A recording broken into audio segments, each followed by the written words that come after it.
nos acompanhando pela live, eu abençoo a vida dela, no nome de Jesus. Amém? Amém? Irmãos, hoje de manhã, vou contar um testemunho para você. Eu estou sentindo, eu cheguei aqui hoje para pregar no nosso primeiro culto, o culto que já aconteceu às 9 e alguma coisa, eu já estava aqui nesse lugar onde eu estou, preguei a primeira mensagem do dia, em inglês. Interessante que ontem, eu vou partilhar isso aqui com vocês, que é muito interessante, muito bacana, como que Deus faz. Eu estava finalizando a preparação da mensagem que eu estaria pregando aqui hoje, e quando eu estava finalizando, como pregar em inglês não é nada fácil para um iniciante como eu, e eu peguei o meu gravador lá um aplicativo aqui, coloquei para gravar e estou gravando a mensagem e tal e tal. Quando eu estava chegando no final da mensagem, para depois estar ouvindo, principalmente nas partes das palavras que eu deveria ter mais atenção na pronúncia, Úrsula, tem que fazer esse esforço todo se a gente quer aprender uma língua nova. Eu comecei a ouvir um som, aquele barulho que os pombos fazem, e eu falei assim, cara, mas será que o cãozinho aqui do vizinho tá rosnando como se fosse um pombo? Estranho. E aquilo estava alto, mas estava muito... Falei, não pode. Aí eu terminei de fazer a gravação, cheguei na janela do meu quarto, onde tem um compressor do ar-condicionado, e eu percebi que o pombo estava em cima daquilo. Eu até partilhei isso com o Elisafã agora de manhã, né, Eli? E eu cheguei lá e falei assim, que coisa, o pombo está ali, deve estar fazendo um ninho. Aí eu fui até o local, ele voou e eu subi na janela, a parte ali, e fui lá dar uma espreitada para ver se o pombo estava fazendo ninho. E de lá eu saltei e voltei para o lugar que eu estava construindo a mensagem, escrevendo a mensagem. E, irmãos, depois daquilo, me apareceu uma dor debaixo do pé. Que eu falei assim, rapaz, mas que dor é essa? Uma dor, mas uma dor terrível. E aí eu vim para cá ontem à noite para o trabalho dos homens, depois nós fomos ver o jogo ali, que jogo, né? Mas, aquele jogo Brasil e Marrocos, eu pus um gelo no pé e a dor não passava, irmão, que intenso, levantei hoje, a dor do mesmo jeito, intenso, e eu vim para cá pisando como se fosse pisando em ovos. Entrei para cá, fui para lá e falei, nossa, meu Deus, que isso, na véspera da minha viagem. Queridos, eu subi para cá, preguei a mensagem que eu estava preparando ontem, tudo, falei tanto de Jesus nessa mensagem, né? Que Ele é o nosso guia, que Ele é o nosso caminho. Eu preguei uma mensagem simples, cristocêntrica, aí peguei, terminei a mensagem, saí para ali, passei ali por trás, e eu entrei aqui assim, ó.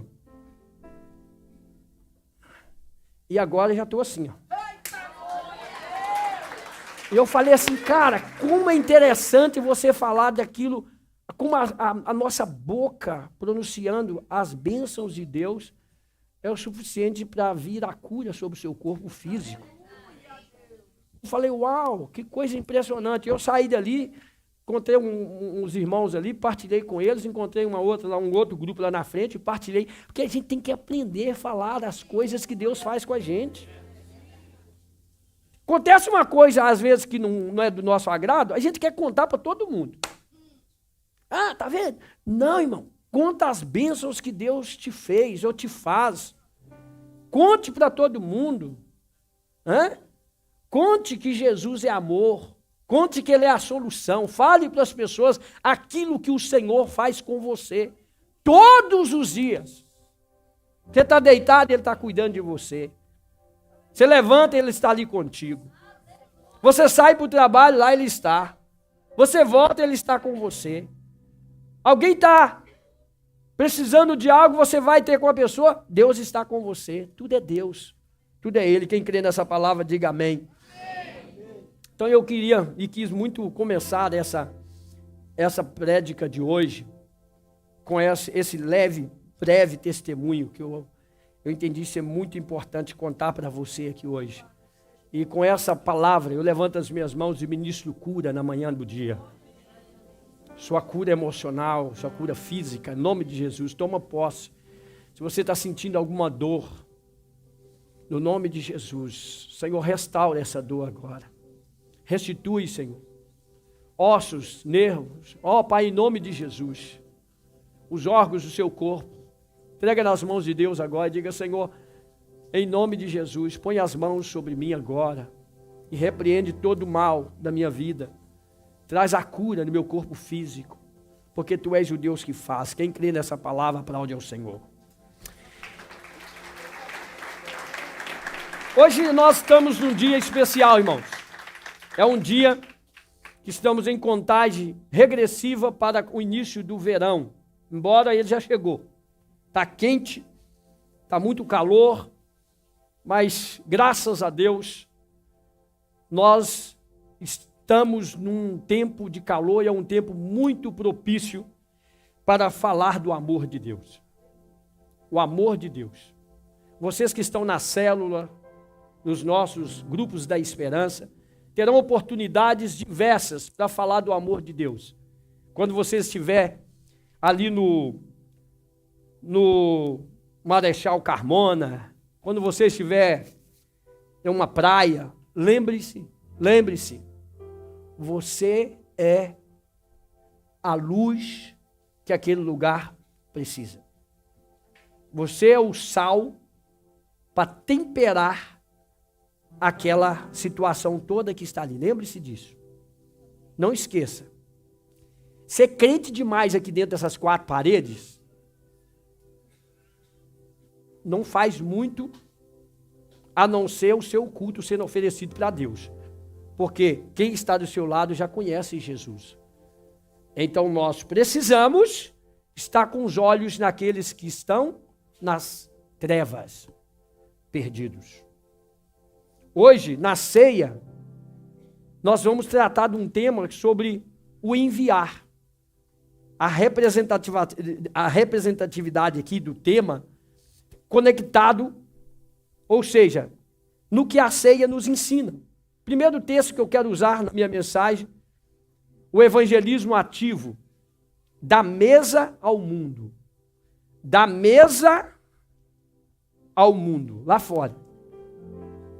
Da mesa ao mundo.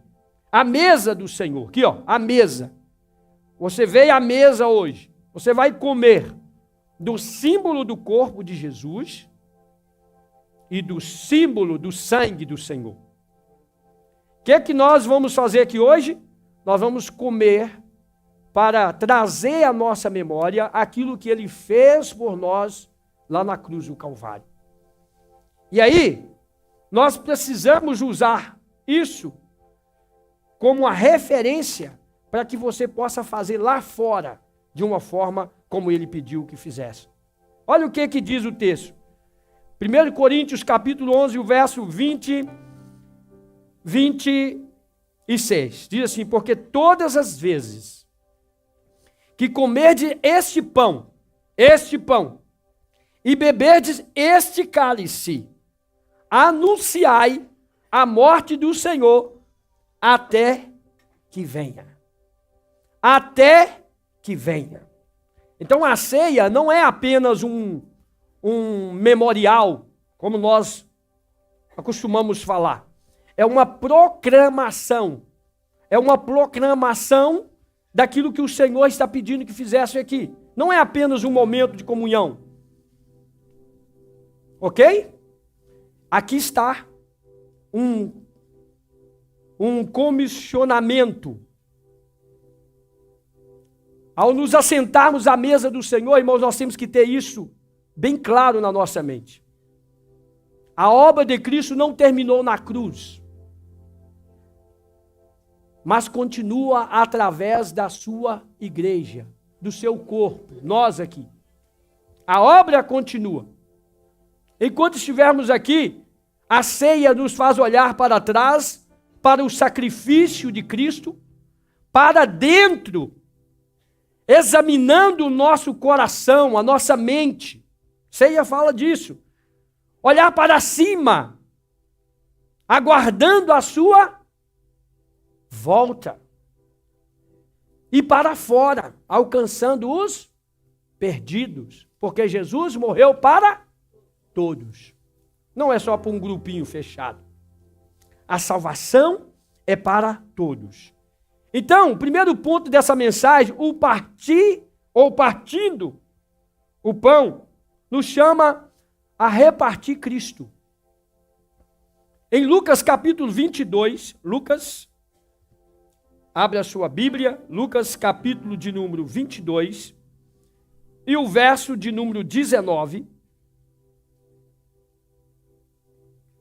Lucas 22 e 19. Estava se aproximando a festa dos pães sem fermento.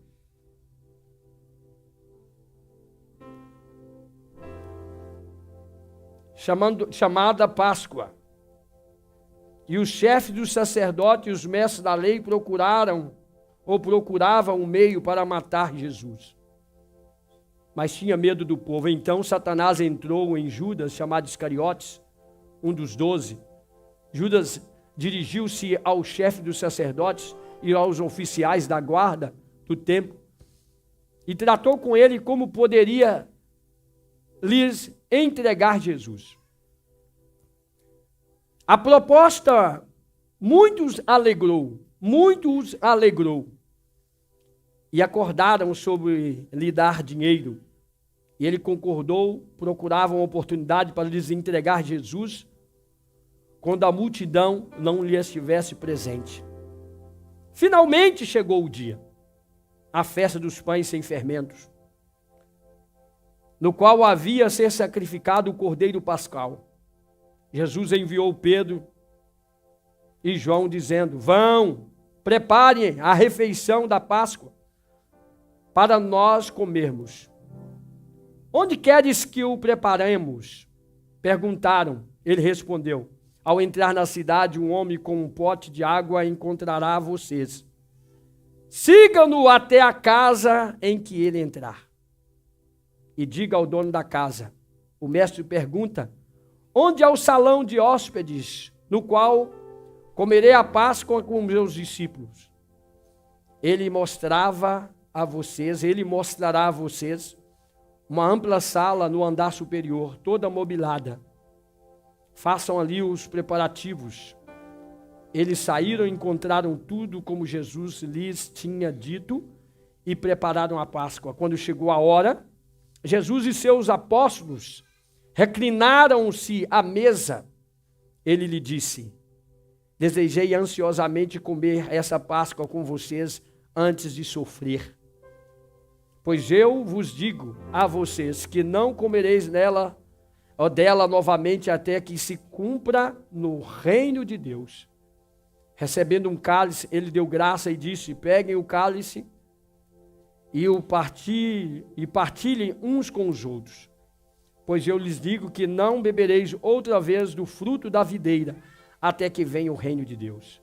Preparando ele o pão, deu graça, partiu e o deu aos discípulos, dizendo: isto é o meu corpo, dado em favor de vocês. Faça isso em memória de mim. Da mesma forma, depois de ter comido o pão, ele pegou o cálice e disse: este cálice é a nova aliança no meu sangue, que é derramado em favor de vocês. Amém? Quem foi marcado por essa aliança de sangue, diga graças a Deus. O corpo de Cristo foi entregue para que o mundo tivesse vida. Foi ele que disse: eu estou dando a minha vida a favor de vocês. O pão partido revela o Salvador que se doou completamente, sem reserva. Ele poderia muito bem ter rejeitado aquela missão, mas ele se ofereceu. Quem participa desse pão não pode viver uma fé egoísta. Quem participa desse pão não pode viver uma fé sem olhar para aqueles que estão perdidos. Você deve olhar para aqueles. Jesus não guardou sua vida para si, ele a repartiu.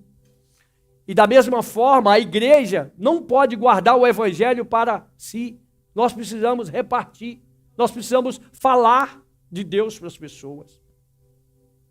Enquanto você está aqui diante de mim, ouvindo essa mensagem, quantas pessoas estão nesse momento caminhando para a perdição eterna? Quantas pessoas estão entrando para um caminho sem volta? Enquanto muitos enxergam o pão apenas como um símbolo de comunhão, Cristo o apresenta como símbolo de entrega. Pão não foi feito para ser admirado, irmãos, mas repartido. Cristo não veio e entrou na sua casa só para você colocar um altar lá para ele e ficar à volta dele. Ele veio e entrou na sua família para que você reparta com o seu vizinho, com quem está do seu lado. Reparta na sua empresa, reparta no trabalho. Reparta onde quer, a oportunidade que você tem. Faça isso. Talvez deitado numa maca, como eu estava essa semana, com alguém apertando a minha cara, o meu rosto. E ali, a gente estava aproveitando aquele tempo para repartir Jesus. Para falar de Jesus dentro daquele espaço onde nós estávamos. Dizendo o quanto Ele é maravilhoso. O quanto Ele é capaz de mudar a nossa história. Isso é o propósito da cruz, irmãos. Isso é o propósito da cruz. A cruz não foi feita somente para estar pendurado no nosso pescoço. A cruz, Jesus morreu nela. E nós precisamos partilhar para as pessoas. Quem recebe o pão da vida, torna-se responsável por levar vida aos que estão morrendo espiritualmente. Foi isso que Jesus disse. Quando em João capítulo 6 ele disse, os vossos pais comeram do maná lá no deserto e morreram. Mas quem comer do pão que eu lhe der, não morre, mas tem a vida eterna. Então quando o Senhor disse isso, ele disse, mas como assim? Seu pai comeu um pão, mas o pão realmente que veio do céu é esse aqui. Ele estava falando do seu próprio corpo, da sua própria vida. O cálice da salvação nos chama a quê? A anunciar a salvação. Quando você tomar o cálice, você deve pensar assim, que copinho de suco da uva tão delicioso. Isso aqui tem uma razão. Isso aqui representa o cálice da salvação. Isso é a nova aliança. As pessoas precisam se aliançar com Deus. Então, quando eu tomo o cálice, eu tenho que dizer assim para mim mesmo, Enéas, alguém vai parar no seu caminho essa semana. Alguém vai sentar na mesa com você essa semana. Fala de mim para essa pessoa. Quem está entendendo essa palavra, diga amém. Quando eu leio Mateus 26, 28, porque isso é o meu sangue, o sangue da nova aliança derramado em favor de muitos para a remissão de pecado. Onde estão os redimidos aqui, diga amém. Nós somos pecadores redimidos, irmão. Você lembra o tanto que você pecava, crente? O quanto você tinha um acúmulo de dívida, de coisa ruim que você fazia constantemente? Você já percebeu a mudança que Jesus fez na sua vida? Isso é o sangue. Isso é o sangue. Está vendo por que você hoje não carrega um saco mais de pecado, de tranqueira nas suas costas? Sabe? É porque o sangue de Jesus te purifica. É isso que acontece, o cálice que recebemos. O sangue não foi derramado para poucos, mas para muitos. Para quem que fala assim, você quer célula para quê? Para encher a igreja? Você gosta de pequenos grupos para quê? Seu pastor quer ver a igreja cheia, né? É, porque o sangue de Jesus foi derramado para muitos. Eu não posso acomodar em ver os perdidos ir para o inferno e achar que está tudo bem. Eu não posso ficar acomodado em ver um irmão fraco na igreja se perder e sair da casa de Deus e comemorar porque ele saiu. Porque se ele está saindo, para onde que ele está indo? Porque a igreja é aqui, é ali, é em qualquer lugar. A igreja de Jesus é uma só. Se você não tiver comunhão aqui, aonde você vai ter? Nós precisamos ter isso com clareza. Se Cristo derramou o seu sangue por todos, como podemos permanecer em silêncio diante daqueles que ainda não conhecem essa graça? Como podemos ignorar isso? Essa responsabilidade que está com você. O sangue fala do perdão. O sangue fala de reconciliação. Sangue fala de uma porta aberta para a eternidade com Cristo. Pessoal, a eternidade existe para todo mundo. Só que com Jesus é só por meio do sangue. Porque sem Jesus é uma eternidade na perdição eterna. E nós precisamos ter clareza quanto a isso. A ceia nos lembra que existe uma mensagem urgente que precisa ser anunciado. O sangue que nos salvou é o mesmo sangue que nos envia. Diga isso, o sangue que me salvou é o mesmo que me envia. Ele te salvou, mas ele te envia a salvar outros. Como? Falar de Jesus. Falar do Senhor. Quando você vê uma pessoa descer no tanque batismal, na piscina, nesse lugar onde eu estou aqui, tem uma piscina. Ok? Quando você vê uma pessoa ser batizada, você comemora? Claro. Você festeja? Claro. Você celebra? Claro. Agora, você quer ver celebração maior? É quando você tem uma experiência de cuidar de alguém e conseguir trazer essa pessoa aqui no tanque e batizá-la. É uma coisa...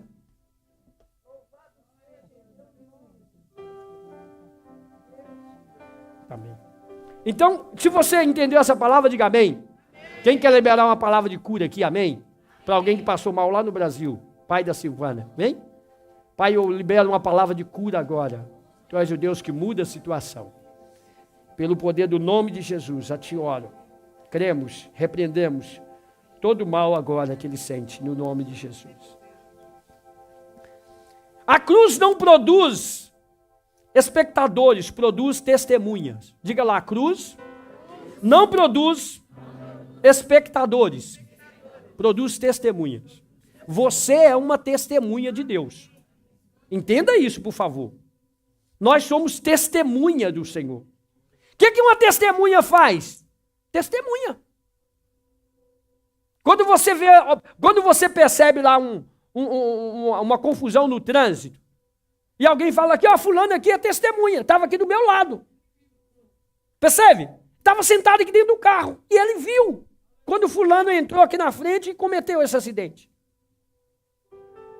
Você é testemunha. Como é que você pode testemunhar? Eu posso testemunhar não estando lá, por meio do Espírito Santo que habita em nós. Quando Jesus disse, eu vos darei um outro Consolador, o Espírito Santo. É aquele que nos convence, é aquele que fala na nossa mente, é aquele que fala conosco todos os dias. Quando você ora, você sente. Quando você lê a Bíblia, você sente. Quando você busca, você percebe que ele te dá uma direção. Quando você está em aflição, você diga, Senhor, fala comigo. E lá no seu secreto, ele conversa com o seu intelecto, com a sua mente. Sabe o que é isso? É o Senhor. Sabe por quê? Porque você é testemunha. Quando você vai pregar para alguém, falar de Jesus para alguém, você fala com autoridade. Sabe por quê? Porque você é testemunha. Jesus fez em você e você pode falar com as pessoas que ele vai fazer nelas também.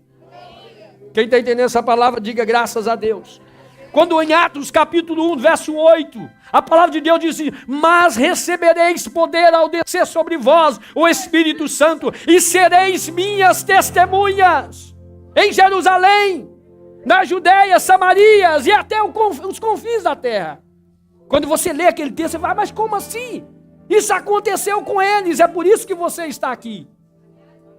Isso aconteceu com aqueles homens, aquelas pessoas que estavam ali, irmãos, vendo, ouvindo e vendo Jesus falar. Quando, depois disso, passado 10 dias, eles foram para Jerusalém, estiveram dentro de uma casa, durante 10 dias em oração. Um percurso, um tempo suficiente para dar justamente no momento da festa das primícias, conhecida como a festa de Pentecostes. Diz o texto que naquele dia a cidade estava cheia. Tinha gente de várias partes do mundo. Pessoas que falavam o seu idioma da sua região.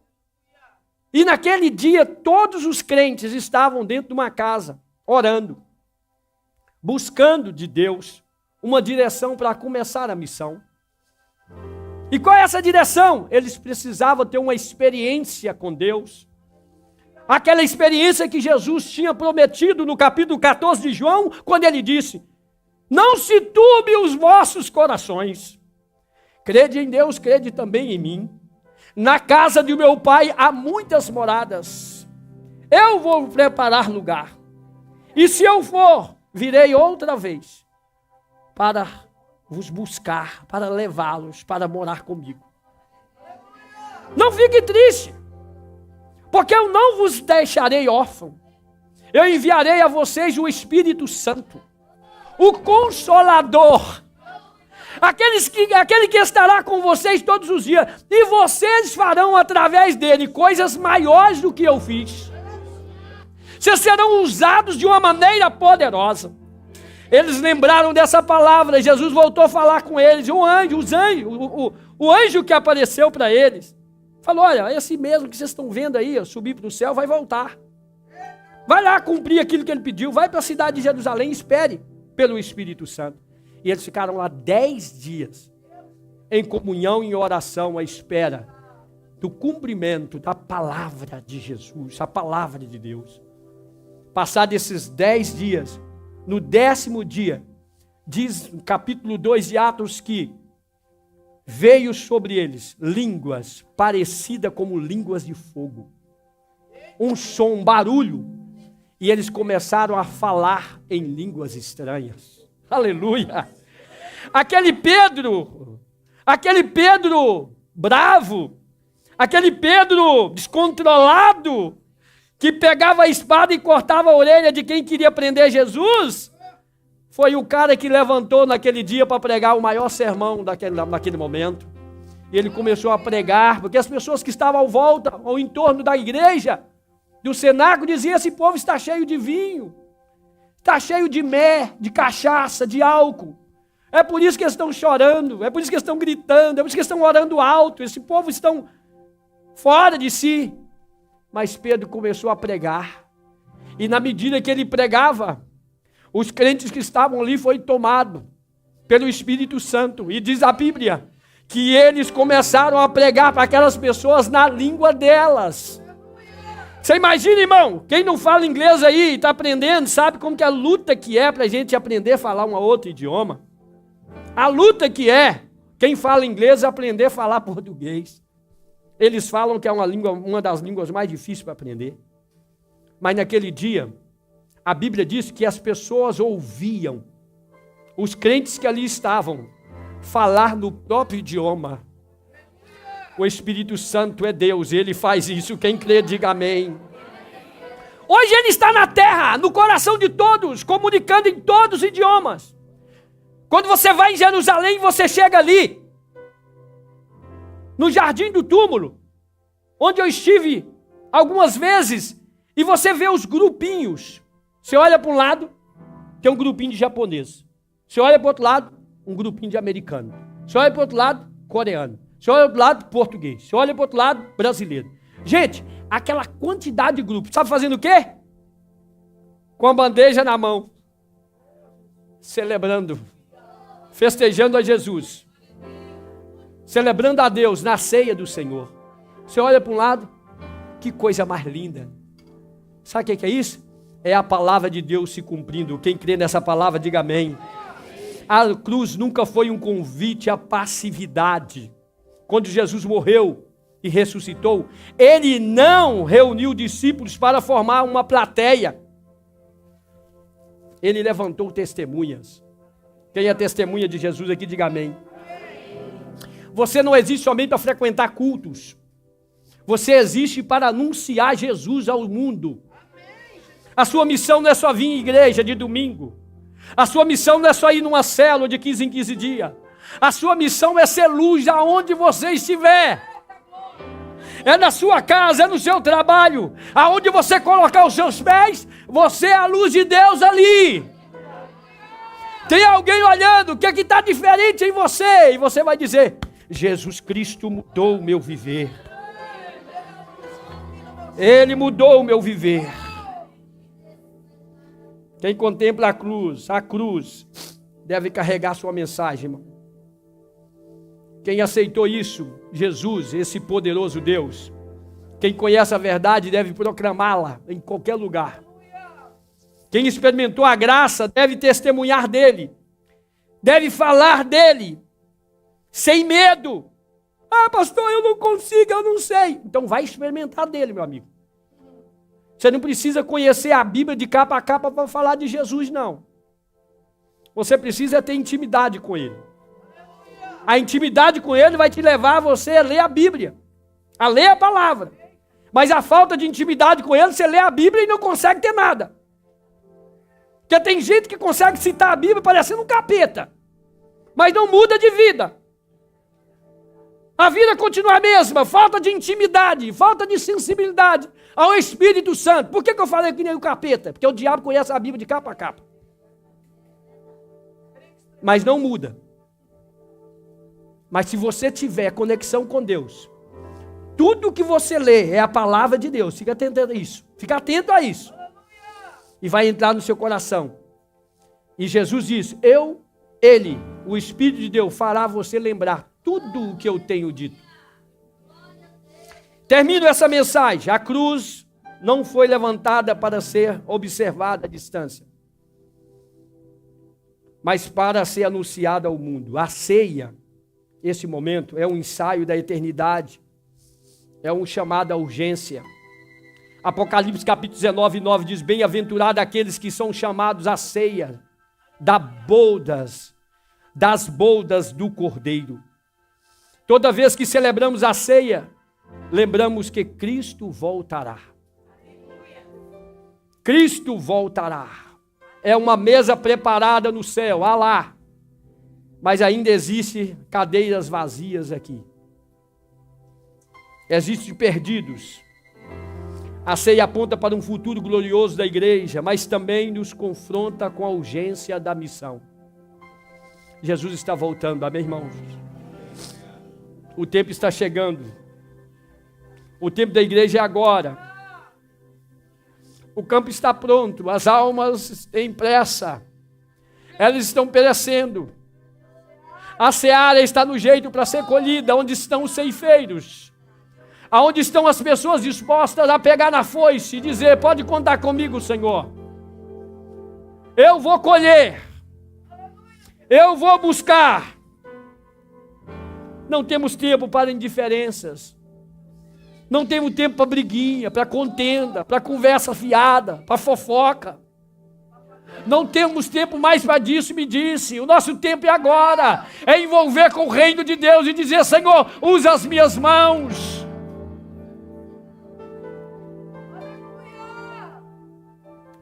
Fé sem compromisso missionário, irmão, não é fé. Fé sem compromisso na missão não é fé. Pode ser qualquer outra coisa. Fé que não gera resultado é conversa fiada.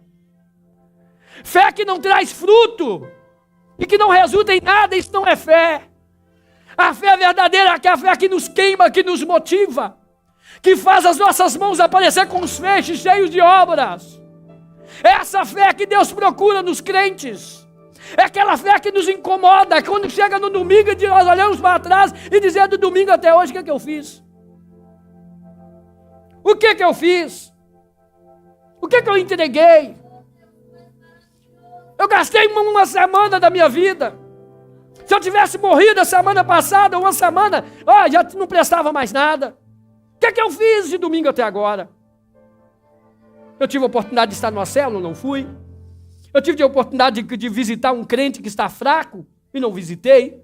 Eu tive a oportunidade de visitar um hospital, não visitei. Eu tive a oportunidade de pregar para o meu vizinho e não preguei. Eu tive a oportunidade de falar com alguém que está precisando de uma palavra para levantar e não falei. Pelo contrário, falei que não devia. Abri a minha boca para falar coisas que não prestam. Jesus está nos chamando a mudar esse tipo de obra. Nós estamos precisando de fazer uma obra que levanta as pessoas. Isso é ser fé. Isso é ter fé. Quem espera sentar-se com Cristo na eternidade deve trabalhar para levar outros à mesa. Outros. Mostre-me tuas mãos. Quando participarmos da ceia, o pão nos lembra da entrega de Cristo e o cálice nos lembra da salvação de Cristo. A cruz nos lembra da missão de Cristo. A promessa de volta nos lembra da urgência de Cristo. A ceia não termina quando os elementos são recolhidos. Ela continua quando a igreja sai pelas portas do templo para anunciar o evangelho aos perdidos que estão lá fora. Ai, que coisa, que culto abençoado. Que culto lindo, que palavra boa. Mas não pode ficar só para você. Você tem que partilhar para alguém. Vamos colocar de pé. Por favor.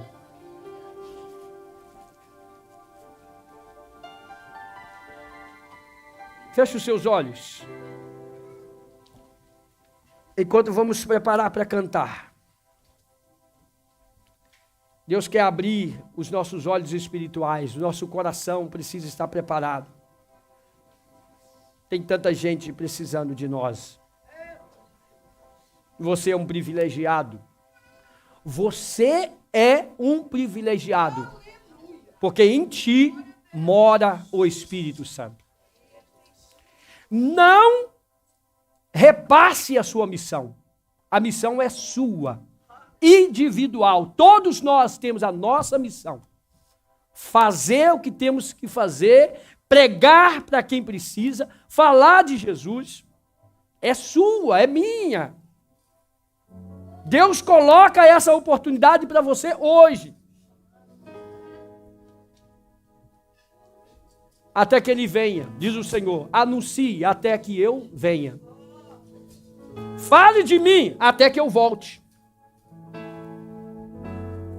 Fale de mim.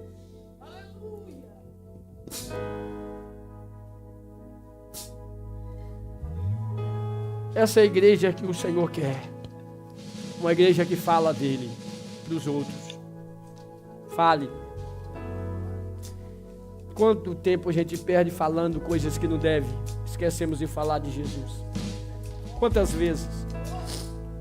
O Senhor está dizendo para nós nessa manhã, fale de mim. Aleluia. Falar de Jesus constrange as pessoas a um amor verdadeiro. Vamos cantar e depois já prepara o próximo teclado aqui que nós vamos cantar de novo. Me ajude a melhorar. Sozinho eu não consigo mais. Eu sei, eu sou humano e eu só sei errar. Me ajude. Me ajude cante ao Senhor. Me ajude a melhorar. Sozinho eu não consigo mais. Eu sei, eu sou humano e eu só sei errar. Me ajude a melhorar. Meu Pai, o mundo insiste em me comprar, mas eu não quero o que vem de lá. Eu quero agora, a glória de Deus. Eu cansei, eu já não quero mais viver pra mim. De uma vez por todas vou me esvaziar. Vou mandar embora o que não é seu. Perdoa todas as vezes que eu te entristeci. Mas não consigo em Cristo, eu só